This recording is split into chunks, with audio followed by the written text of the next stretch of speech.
तो hello guys, welcome you all to the chartered monk. मेरा नाम है अंशुका मिश्रा और क्लास 11 अकाउंट्स का हमारा आज एक नया चैप्टर शुरू होने वाला है।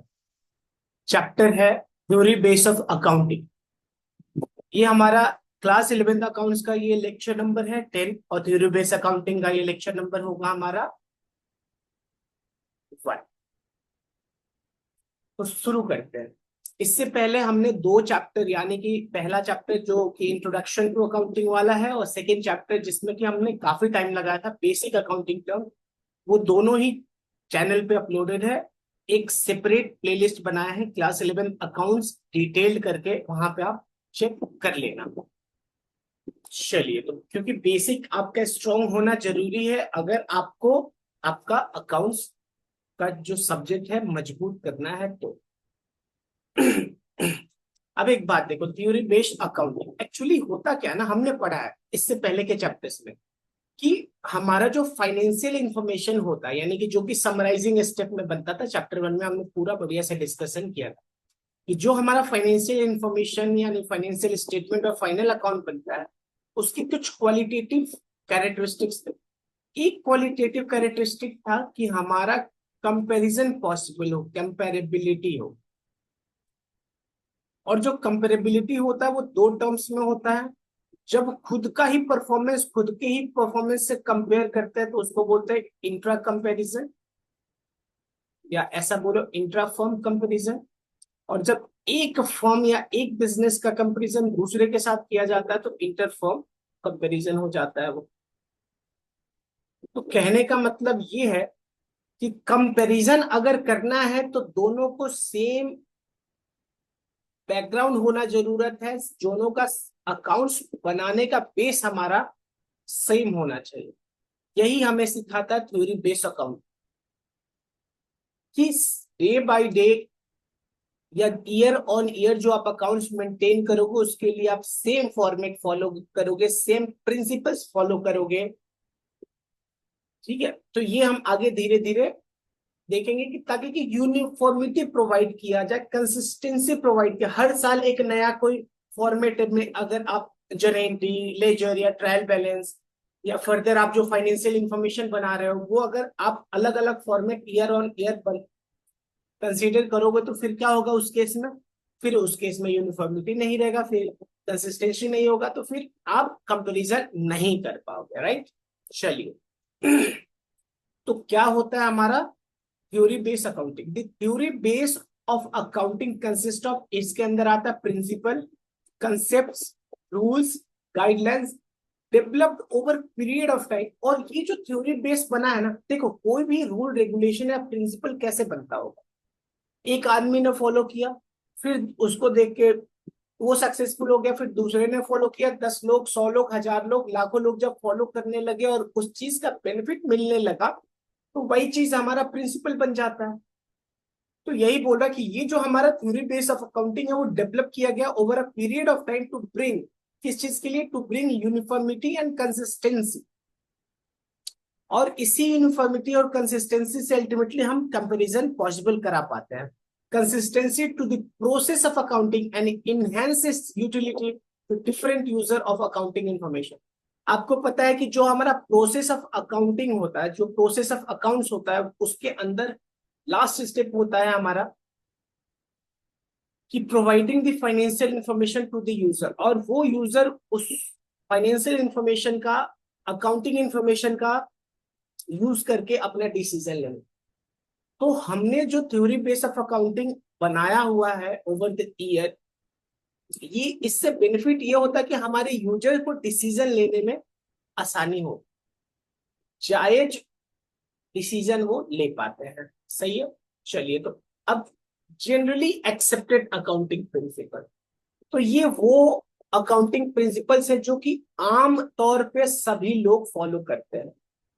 यानी कि जिसको भी अकाउंट्स बनाना है उसको ये चीज फॉलो करना पड़ेगा, और ये मैं आमतौर पे सभी लोग बोल रहा हूं। तो यानी कि we are talking about internationally, यानी इंटरनेशनली जो भी अकाउंटिंग हो रहा है वो जनरली एक्सेप्टेड अकाउंटिंग प्रिंसिपल जो वहां पे है उस पे बनाया जाता है।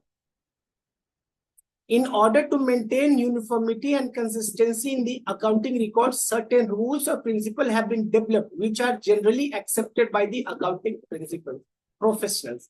यानी कि जो कि प्रोफेशनल्स, सभी प्रोफेशनल एक्सेप्ट करते हैं।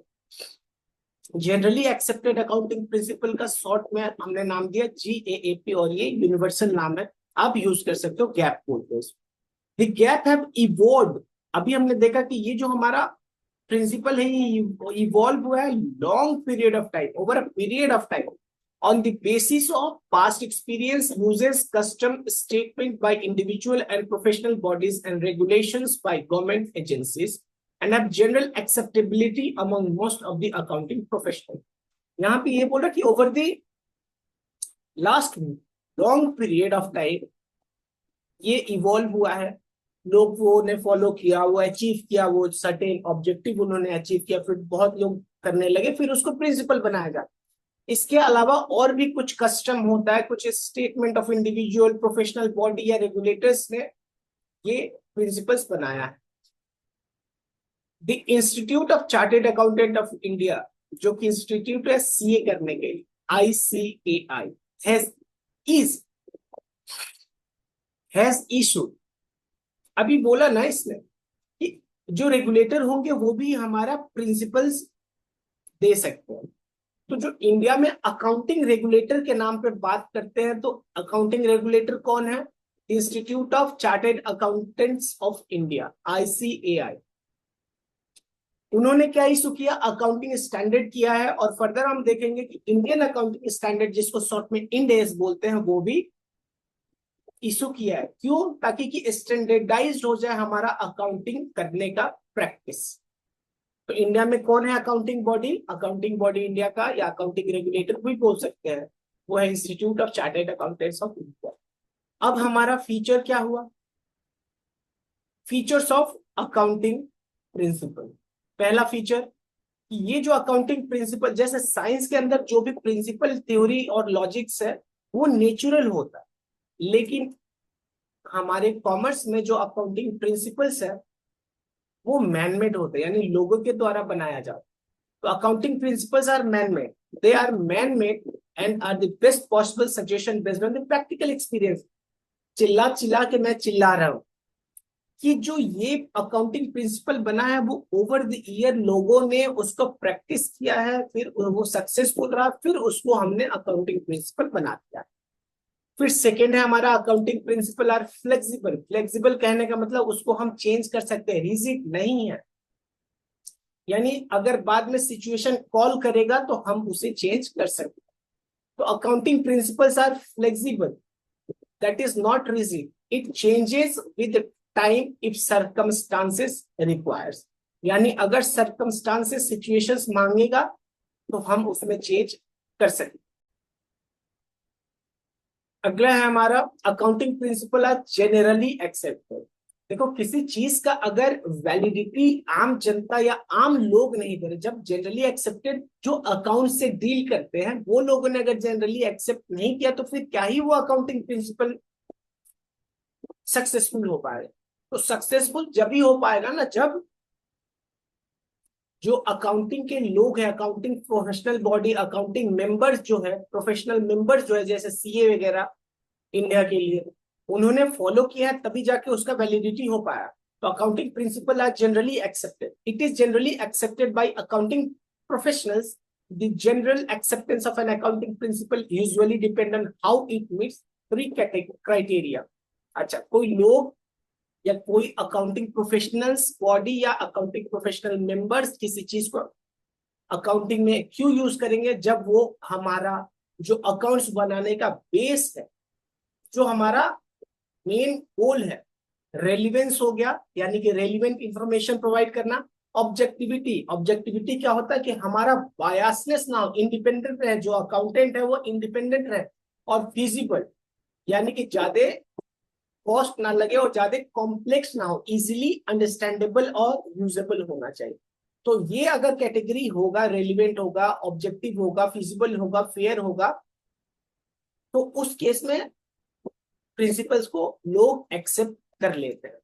कि नोट्स जो भी है वो आपको मिल जाएगा हमारे टेलीग्राम ग्रुप और चैनल पे। तो टेलीग्राम ग्रुप और चैनल का लिंक डिस्क्रिप्शन बॉक्स में अवेलेबल है, उसको आप फॉलो और सब्सक्राइब कर लेना, दोस्तों को भी शेयर कर देना। तो आपको यहाँ वहां पे ये नोट्स आपको अच्छा लग रहा होगा, ये नोट्स आपको जरूर मिल जाएगा, वहां पे आप फॉलो कर लेना। इंस्टाग्राम का भी लिंक आपको डिस्क्रिप्शन में मिल जाएगा, तो वहां से इंस्टाग्राम को भी आप फॉलो कर लेना। तो अब क्या है कि accounting assumptions concept and principle, अभी हम देखेंगे ना कि यहाँ पे बहुत सारा नाम, एजम्पशन हो गया, कंसेप्ट हो गया, कन्वेंशन हो गया, प्रिंसिपल हो गया, ये सभी एक दूसरे के पूरक है, rather saying सिनोनिम्स है, वो एक दूसरे के साथ यूज होते रहे। अच्छा, अब सारे कंसेप्ट प्रिंसिपल्स को दो पार्ट में हमने बांटा है, पहला है फंडामेंटल अकाउंटिंग एजम्पशन और दूसरा है अदर एजम्पशन एंड कंसेप्ट। देखो, जब बोला जाता है कि फंडामेंटल अकाउंटिंग एजम्पशंस, यानी कि फंडामेंटल अकाउंटिंग एजम्पशन, यानी कि ये तो फंडामेंटल है, ये बेसिक है, ये तो फॉलो हो ही रहा है, कोई डाउट ही नहीं है, ये तो बिजनेस में फॉलो करना ही करना है। यानी कि आपको, आप अगर वो चीज फॉलो नहीं कर रहे हो तो बताना है। अगर आप कुछ नहीं बोलोगे, आप चुप रहोगे, तो इसका मतलब that means you are following this 3 accounting assumptions. And if you are not following these 3 accounting assumptions, then you need to disclose it into your financial statement. ठीक है, तो इसमें पहला क्या है, गोइंग कंसर्न assumption, उसके बारे में पढ़ते हैं। अच्छा, पहले फंडामेंटल अकाउंटिंग assumptions देख लेते हैं क्या है। ये बात मैं करता हूं कि रिकॉग्नाइज ये क्या है, यहां से आप कि these are the assumptions which are presumed, word है यहाँ पे presumed, यानी पहले ही assume किया जाएगा, pre-assumed, presumed. These are the assumptions which are presumed to have been followed in preparing the financial information. यानी कि ये मान लिया जाएगा, आप बोलो या ना बोलो, कि fundamental accounting assumption financial information बनाते टाइम फॉलो हो चुका है, राइट? चलिए, the entity which have not followed any of the fundamental accounting assumptions are required to disclose the reason for not following them. और जिस भी बिजनेस ने इस चीज को फॉलो नहीं किया है, उसको ये चीज डिस्क्लोज करना पड़ेगा अपने फाइनेंशियल इंफॉर्मेशन के नोट्स टू अकाउंट में, कि क्यों नहीं किया और क्या क्या नहीं किया। तो ओवरऑल क्रक्स ये है कि फंडामेंटल अकाउंटिंग assumptions वो assumptions है जो कि बिजनेस फंडामेंटली उसको फॉलो करना ही करना है। अगर नहीं कर रहे हो तो आपको डिस्क्लोज करना पड़ेगा कि कौन सा फंडामेंटल अकाउंटिंग assumption आप फॉलो नहीं कर रहे हो और क्यों नहीं कर रहे हो। तो सबसे पहला है हमारा गोइंग कंसर्न कंसेप्ट। इसका सिंपल सा मतलब है, बिजनेस चलती जाएगी, चलती जाएगी, चलती जाएगी और चलती जाएगी। यानी कि हमने ना कोई इंटेंशन है हमारे अंदर, ना ही कोई ऐसा सिचुएशन है कि हमें अपने बिजनेस को बंद करना पड़ेगा।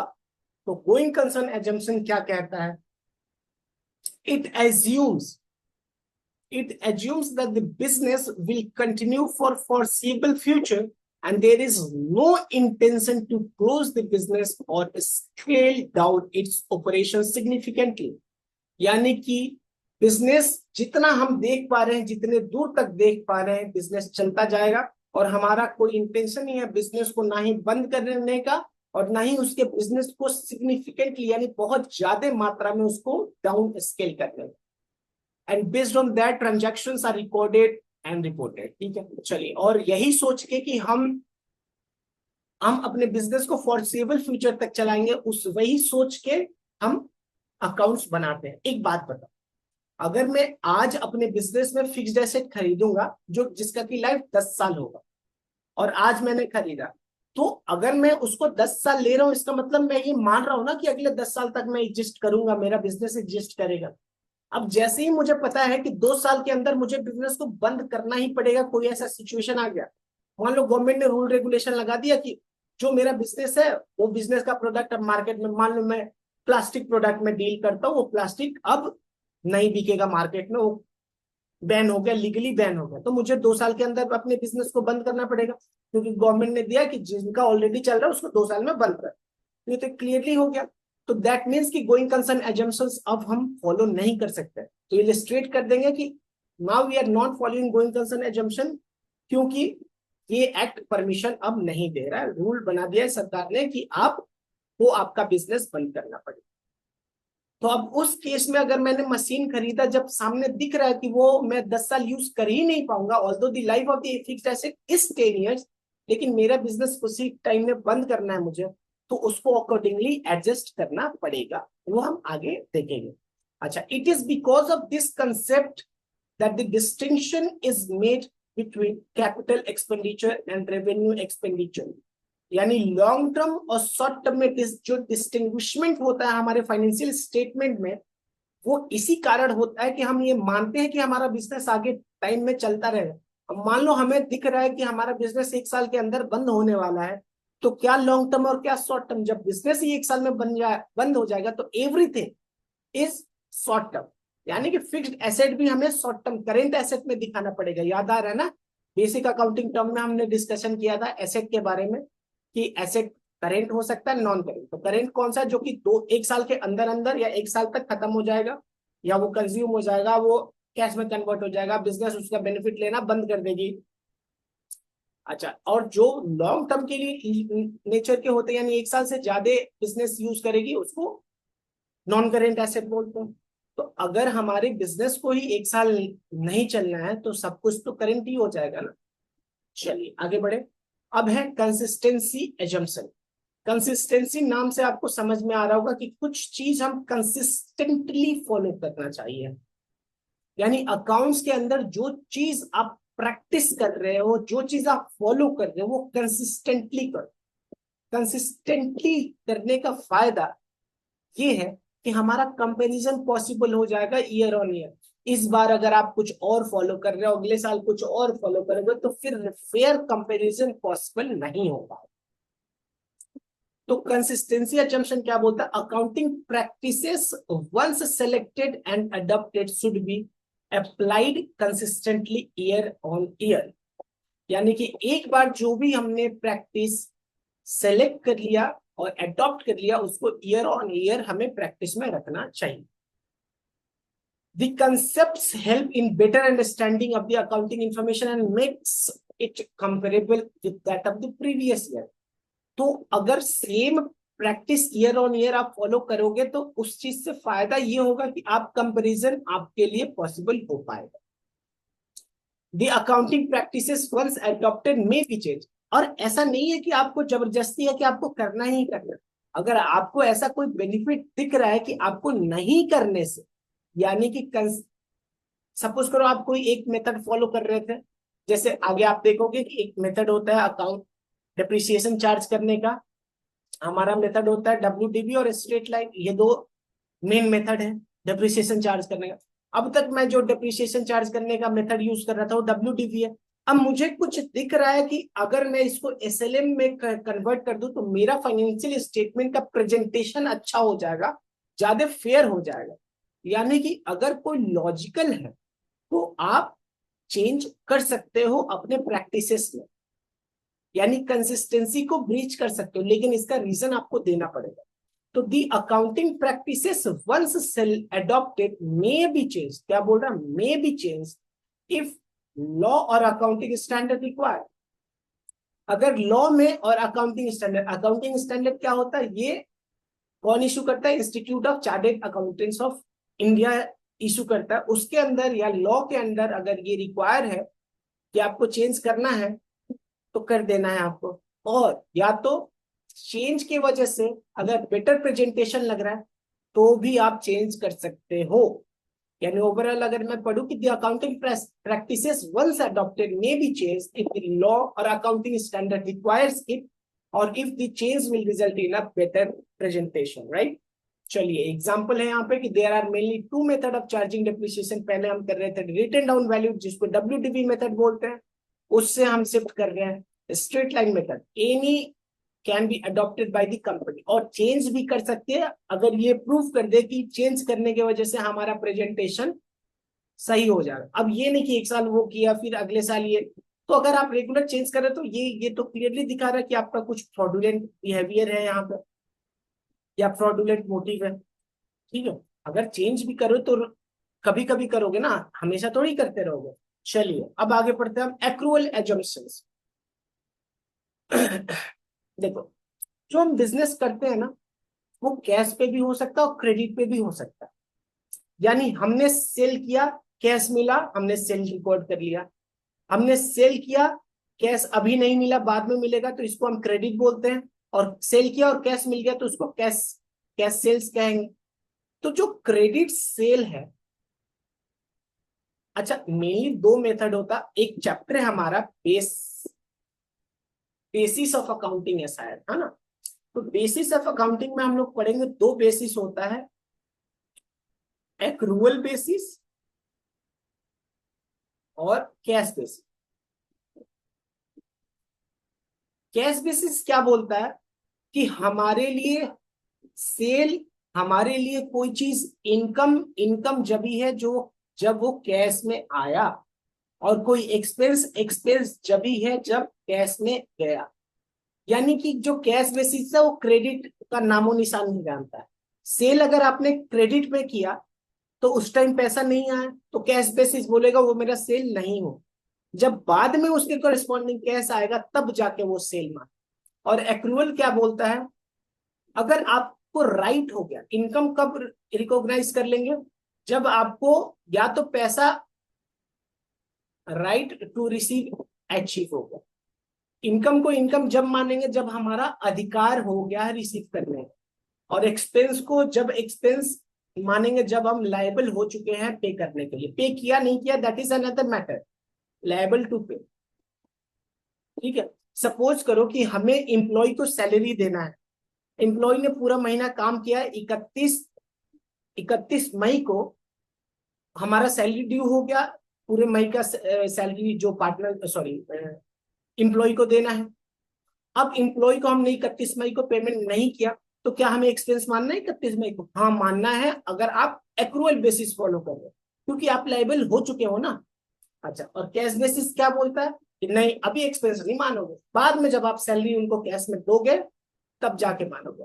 तो इन जनरल अकाउंट्स के अंदर हमेशा हमें क्या फॉलो करना पड़ता है, एक्रूअल। ये हमारा बेसिक अकाउंटिंग एजम्पशन है, ठीक है। फंडामेंटल अकाउंटिंग एजम्पशन है कि बिजनेसेस क्या फॉलो करेंगी, एक्रूअल। यानी कि यहाँ पे हम क्रेडिट ट्रांजैक्शन को भी भाव देंगे। और जो कैश बेसिस कर रहा है तो वो ये क्लियरली बताएगा कि मैं एक्रूवल फॉलो नहीं करता हूँ, और क्यों नहीं कर रहा हूँ ये भी रीजन देना पड़ेगा। तो a transaction is recorded in books of account when it is entered into and not when settled और टेक प्लेस। यानी कि इनकम को इनकम जब भी मान लिया जाएगा जब राइट टू रिसीव होगा, रादर देन इनकम रिसीव हुआ या नहीं हुआ। और एक्सपेंस को एक्सपेंस जब माना जाएगा जब वो लायबल टू पे हुआ, चाहे पेमेंट हुआ या नहीं हुआ। तो ये हमारा एक्रूअल एजम्पशन बोलता है कि जब भी ट्रांजैक्शन हो गया, चाहे वो इनकम के कॉरेस्पॉन्डिंग या एक्सपेंस के कॉरेस्पॉन्डिंग, तो हम उसको इनकम और एक्सपेंस मान लेंगे अगर हम एक्रूअल एजम्पशन फॉलो कर रहे हैं। और एक्रूअल एजम्पशन हमारे लिए basic account fundamental accounting assumption है, तो वो आपको फॉलो करना है। यानी फॉर्म को यही फॉलो करना पड़ता है। और नहीं कर रहे तो आपको रीजन देना पड़ेगा कि आप एक्रूअल क्यों नहीं कर रहे हो। और अगर आप एक्रूअल नहीं कर रहे हो तो दैट क्लियरली मीन्स कि आप क्या फॉलो कर रहे हो, कैश बेसिस फॉलो कर रहे हो। तो इस वीडियो को मैं यहाँ पे बंद करता हूँ। वीडियो देखने के लिए आप सभी का बहुत बहुत धन्यवाद। जय हिंद।